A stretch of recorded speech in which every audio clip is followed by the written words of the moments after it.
നാട്ടുകാർ വല്ലതും പറഞ്ഞു എന്ന് കരുതി ഇങ്ങനെയൊക്കെ തകരാവോ? Calm വിളിയാ calm. പിന്നെ ആ പാമ്പുടുത്തം അളിയന് കുറച്ച് നാണക്കേട് ഉണ്ടാക്കിയിട്ടുണ്ട്, ബിൽക്കുൽ. അല്ലെങ്കിലും അപ്പനുള്ളപ്പോൾ അളിയൻ്റെ മാസം ഒന്നും ഏക്കുകയല്ല.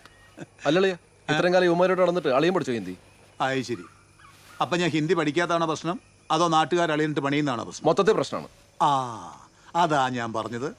അളിയൻ ഈ നാട്ടിലെ വെടിവെപ്പൊക്കെ നിർത്തിയിട്ട് കാട്ടിലോട്ട് കയറാം. വെടിവെക്കാൻ കാടാ ബെസ്റ്റ്. ദേ ഇന്ന് വരെ സ്ത്രീധനത്തിൻ്റെ പേരും പറഞ്ഞ് അളിയനെയോ അപ്പനെയോ ഞാൻ ബുദ്ധിമുട്ടിച്ചിട്ടുണ്ടോ? ഇല്ലല്ലോ. ഇതെൻ്റെ വലിയൊരു ആഗ്രഹമാണ്, ഒരു മ്ലാവിൻ്റെ കൊമ്പ്. അളിയൻ വിചാരിച്ചാൽ നടക്കും. ഇത്തിരി ഉണക്കാനും പിന്നെ തലച്ചോറ് കുരുമുളകും തേങ്ങാക്കൊത്തിട്ട് വരട്ടാനും നല്ല രുചിയാ. കഴിച്ചിട്ടില്ല? നീ എന്താടാ കൊച്ചിന്റെ ആദൂർബാനം പറയാൻ വന്നതാ, അതെ ഇങ്ങനൊരു ദണ്ണം പറയാൻ വന്നതാ? എന്തോന്ന് ദണ്ണം? ഞാൻ പോവാ. പിന്നെ പിള്ളേരെയും കൊണ്ട് നേരത്തെ അങ്ങോട്ട് വരാൻ നിൽക്കണ്ട, തലേ ദിവസം വന്നാൽ മതി. അതേടെന്നറി, ഞാൻ വരുന്നില്ല. എനിക്കെന്റെ കുടുംബത്തോട്ട് വരാമല്ലോ. ദാ ഇരിക്കുന്നാണ്ടാ കൊച്ചിനുള്ള സമ്മാനവാ. 6 അടുത്ത് നിങ്ങണ്ട് 350 രൂപയ്ക്ക് വാങ്ങിച്ചതാ.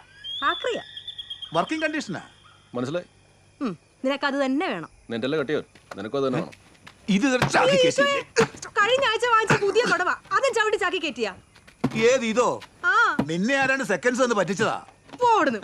എന്ത് കണ്ടാലും ചവിട്ടി ചാക്കി കയറ്റും. അത് പണ്ടേ ഉള്ളൊരു ശീലമാ. പറ്റാത്ത ഇവിടെ മാത്രമേ ഉള്ളൂ.